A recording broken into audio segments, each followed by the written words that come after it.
Cheers. Cheers. Welcome to Drunk Romance. I'm Lila Dubois. I'm Mari Carr. I'm Lexi Blake, and this is me every day.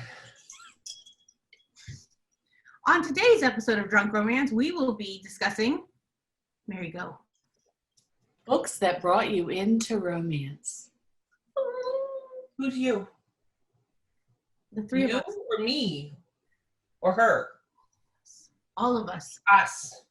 All right, we have been drinking for an hour. Mm-hmm. Let me show you a quick view of what that looked like.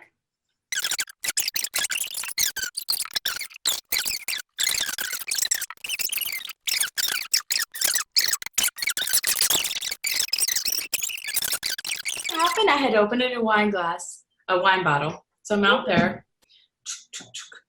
and I was holding it stupidly. And I don't know, but I went like that, and it knocked my whole wine glass. I broke the other wine glass that I was drinking out of. It flew onto the floor, all over the kitchen floor. It was empty, thank God. Should we take a minute to think about the wine glass that's dead? Let us have a moment of prayer. A moment of silence. Okay. I mean, I'm over it. I was over it anyway, but because I was like, well, shit, there goes another one. I mean, I don't keep wine glasses long. There's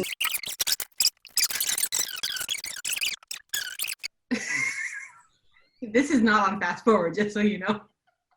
All right, Mary, you get to go first. What book brought you into romance? Okay. I've always read romance. However, I lost it for a little while, which people think do. Life kind of becomes life. So I got married. I had children. I got a job. I went to get my master's degree, and I started reading young adult books. As one does when you get a master's degree. It's what you do. You're reading whatever they tell you to read in class. That's what I was doing. Then I had little kids. So really, I would come home, and at 7:30 at night, we'd do bath and bedtime, and I put them in bed, and I would read, like, Skippy John Jones, or whatever his name was, that little chihuahua, which is adorable. And then I'd fall asleep before my toddlers, and so I just wasn't reading. So when What chihuahua? is it a chihuahua or a cat? No, it was a cat. Skippy John Jones. It was a cat. When I was in the library, and I said, I just don't read for pleasure anymore. I read children's books and I read teenager books because that was for my job and for my kids. And my co-librarian at the time said, do you like romance? Hell yeah, I like romance. So she goes, I love that Irish Joe said, that's it. I love a scoundrel. That booyah, that bitch right there. That one to you? How did you find it? She gave it to me. Mm-hmm. She said, I've got this really great book. And she goes, I really like Regency romance. I don't know if you like it. Like, historical romance. And I was like, okay. So I said, and she gave me, it was this thick book. And I was like, whatever. And then I read it. I mean, devoured it. Ate it with a spoon in like 24 hours or less. Just like, and that was the beginning. And then I was struck. And then I was just like, oh my God, I was at Borders every week buying 5 and 6 and 7 books with the covers down because they were scandalous and dirty, and I loved it because I just read Stephanie Lawrence and Celeste Bradley, and I just read them all. But this was the one, and I remembered this book when we started talking about doing this because I was like, Beloved Scoundrel, it was so dirty, it was just so, but I hadn't read it in like 15, 20 years. So I got it for my Kindle, as you can see, because I don't even know where my print copy is anymore. It was not really that dirty. Like, that's because you've read Lila Dubois since then. I read this and I was like, where are like the dirty parts? Like, I want this to be really like dirty and really hot and like whoa, yeah. No, but it was so good. So good. I know a lot of shit about Napoleon now and that kind of stuff. I skimmed a lot of that because that's what I always do. Same with Outlander. I just like skim like the historical parts where you learn shit. That's Lila. That's not me. I skim that stuff and get right to the So same thing with this. And I remembered all the sex scenes, which is so funny because as I started this book, I was like, I remember all these sex scenes, every single one of them. They were not scandalous and they were not like, they were so good. And I remembered every single one of them. But that's the book. Iris Johansson, the Love Scoundrel. I mean, that she was just legit for me. I also love Iris Johansson. Did you remember reading her? God, what did it start with? It was the three, like it started in like the Renaissance, and then it moved to the French Revolution and Wind Dancer. Oh my gosh, yes. Oh my God! And then it moved to contemporary. Yes. It's one of my absolute what? As soon as you said the name, I'm like, give me a name, give me a name. Yes. Y'all have plied me with wine. Yeah. And then I'm here for it. like Reap the Wind is one of my favorite books ever. Yes. But she changed it when she went. I don't want to say like legit. She like where. No, like, well, she changed it when she went mainstream. she did go mainstream, yeah. Yeah, and turned it. She took a lot of the sex out, and Yeah. so for years, I went into a couple of years back. I actually went into the Rip Bodice and was like, "Find me this book." The old one, the right one. The old one. Yes, exactly. Yes. Rich finally, my husband, finally ended up running it down on eBay. Oh, nice. It's true though. I mean, they did kind of change from that bodice ripper. Yeah, she went very mainstream. They went mainstream. They started with the historical. But you know what I really liked about this book, and people will probably argue with me. He was despicable. All right, it's a bodice ripper for sure. Oh, yeah. When I reread it, he really wasn't. I mean, she was 16 and he was attracted to her, so he took himself out of like the picture and like disappeared until she was 18, which is like not really. Do you know what I mean? He was like, oh God. Wasn't that like 18 was the new 55? Like Dead by 25. in childbirth all the time. So like middle age was like maybe 11. I don't know. Right, but I remember him thinking he was like this despicable older man, but he really wasn't as I mean, she was younger, but he was not. I mean, he waited for her. Like how old was he? 35. But he waited for her. But if she was 16. That was like 89 in like our time. Mm-hmm, mm-hmm. Okay, I mean, we're talking bodice rippers, okay? But he was, when I look at the other books that I read that truly were like bodice rippers and truly were like, I mean, I read some, I'm like, you should be ashamed of yourself that you love this. When you look back on these older men and they were younger girls, and God, like, I kind of go, right now. But when I reread this one stood the test of time. This one was okay. This one was okay. Mine, what I'm bringing in is an entirely intellectual romance. So just go ahead and start, because we already know what you're reading, and sell us on that intellectual. It's Crazy Pants. It's the. Oh, am I allowed to cuss? Can I cuss? It's up to you. It's up to you. I don't fucking know. No. Okay, it's the fucking craziest pants thing ever in the history of time. This is an Elizabethan soap opera on acid. Mm-hmm. It just is.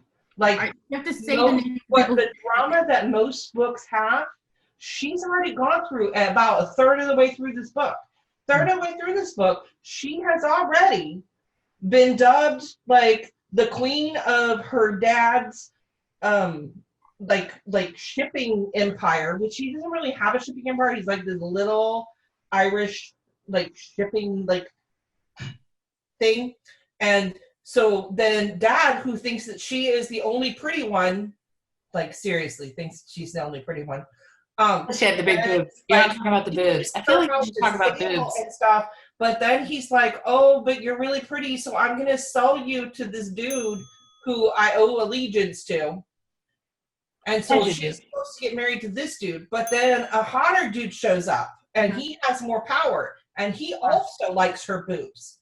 Because let me tell you, her boobs are everywhere. Like, she got magic boobs. That's like our boobs. Our boobs are also magic. Like, they're everywhere. And so then this dude comes in. His name is Niall. And I'm probably... What? Niall. Neil? Spell it. Niall. Niall? You always correct me, Lila. I'm not even trying. Well, if I know what the Irish fucking name is, like my child. You sleep with an Irish dude. Fucking Cliffs of Moher. I bore an Irishman. Like you've been penetrated by an Irishman. You should know this. True. I texted It's him not to come. pay drag. It's No, like I it's was not. saying, pork. Oh my god, how dare you try and pronounce every letter in a name? Like, fuck, that's racist. It's pork. I say it right. Okay. Go ahead. Back to Sky O'Malley, Wait, please. but You call her the lady. Spell it again. Spell it again, Lexi. Niall. Niall or Neil. Niall or Neil? Niall or Like- Neil? Okay. Like so Neil we're gonna go with Niall. born from One Direction. Oh, good. A One Direction reference. We totally got that. Oh, Wow, okay. he made that dead American. Okay, go ahead. So Niall Niall. decides that Dom, who is the one that is supposed to marry Sky, and he's like, Dom or his name is Dom? his name is Dom.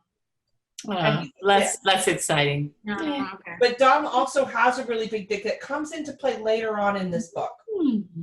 No, like a really big, like ramming speed dick. They always have big. Like hits her cervix and makes her cry kind of shit. Alright. Okay. Carry on. But so Niall. Niall decides, hey, why should this dude who has less power than me have the girl with the really big tits? Mm-hmm. And so he's True. like, okay, get married, Mm-hmm. but I'm going to claim the right of the gentleman to have one night with her, the first night with her. Oh. I thought that was called prima nocte. No, in this book, they use a French word that it's droit de seigneur, which I cannot pronounce right now. And really, I'm just going to claim that my French is really, really good when I'm not drunk. It's not. I've heard your French. It's not. It's not good. It's not good. So You then don't they speak bang French. a whole lot, and then he's like, dude, I want to marry her. And then the dad's like, no, this is more important, even though the other dude has more power. So they ship him off, and then Sky is like, oh my God, he left me. And then she goes to a nunnery to make sure that his seed does not stick. Oh, And then she has to marry the dude named Dom, who like rapes the fuck out of her, and she has 2 of his kids, and then she finds out he's fucking his sister. Dude, wait, this he's is the fucking first his own time. sister, not her sister. No, his sister. This doesn't feel like a romance to me. Oh no, it's totally a romance. No, We go through this with 7 other men before she gets back to that one dude. It's Yeah. brilliant. And we cross the globe. We get taken to the whoremaster of Algiers and nearly sold as a sex slave, but then he's like, no, I want to marry this sex slave because she has really good boobs. And also, I have impregnated her. And then that dude dies. And then she goes back to England, where Queen Elizabeth is like, maybe I'll be your friend, but then other people look at her boobs, and she's like, I'm not going to be your friend. You're terrible. And then she marries this other dude who also dies after she's had a couple of kids. And then she gets raped by a couple of historical figures. Wait, but didn't she marry the first dude originally? Isn't that why prima nocte She married the in France was first in dude, play? but then he died when he fell down a bunch of stairs. I'm Okay, so I'm sorry. confused. Who is the hero of this book again? Oh, the hero doesn't matter. The real hero of this book is her hoo-ha. Okay, okay, Who? correct. Also, I read this book at the age of 15. Inappropriate. Totally No inappropriate. wonder you're so fucked in the head. All right, Lila Dubois, what was your book? Okay, so I had a hard time picking because I can't remember like the first book, but so I did like book that has super stuck with me. So because I essentially just always had access to all my mom's books, and she is like the OG smut romance reader. So the book that I chose was Roberta Gellis, Dazzling Brightness. Here's the original cover, and I remember it. Okay, so see, it's like rocks, and there's like a little circle cut out. And I remember it was one of those like 2-part covers. Remember when they had those? Mm-hmm. So that was like I know a those. cutout, I and know then it those. was open, and there was like a whole like inside painting panel. Mhm. And it's a Greek mythology, Hades and Persephone retelling, and I still to this day fucking will devour any retelling, okay, of that myth. I'm fucking there for it every single time. It currently is available, but it has the actual worst cover ever on Kindle. hold on, I got it on Kindle. This is its current Kindle cover. No. Who is in charge of her estate? Who is in charge of her Dazzle there. There's some brightness. Anyway, it's a Hades and Persephone retelling, except he's like, it's not really the underworld. They're still technically mortal. They just have like magic powers. And it's so good because I think it shaped me as a person, because she is a like powerful female character who doesn't know she's powerful. And she needs this man to tell her, which now looking back, I have a lot of problems with. But at the time, I was just like, holy shit, you can be more than what your mother thinks you are. And Roberta Gellis sex scenes were legit. And I mean, not as legit as Anne Stewart sex scenes. And I also got my hands on the Anne Rice Beauty trilogy thanks to my mother. We all did that. Early fucking age. Well, I'm gonna be honest. That was in college for me. I You're think older. I was 12. Yeah. Like that explains Dude, really? That explains Oh, so what- much. So much. See? So much. My parents' view on books were, if it's in book form, let her read it. Like they would have problems with like movies.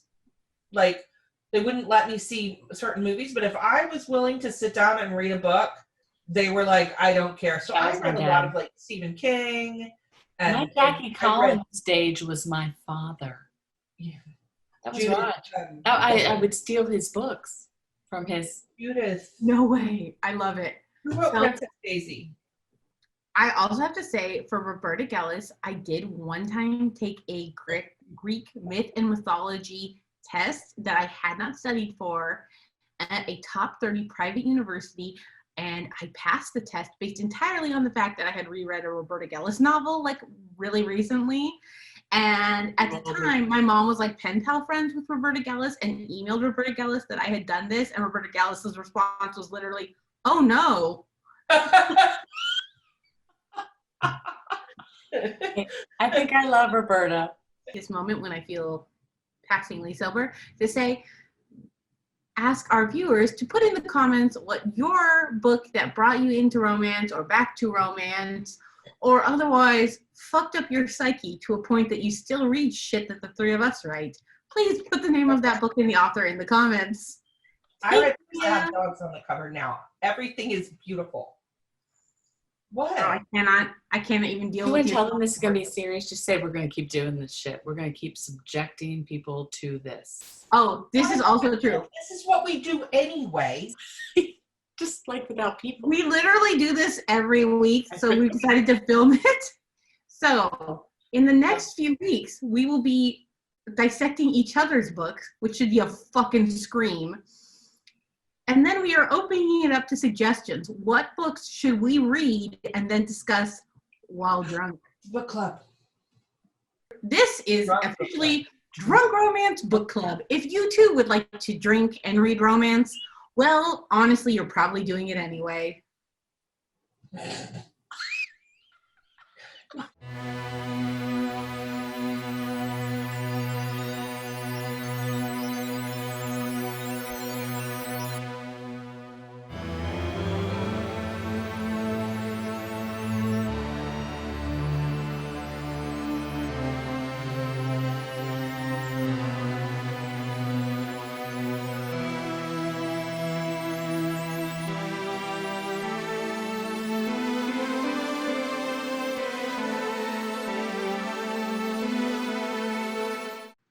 Hey everybody, this is Lila. Next time on Drunk Romance, we'll be talking about Lexi's book, Away From Me. And if you enjoyed this, please be sure to subscribe on YouTube or like our Facebook page so you get notices about the upcoming videos.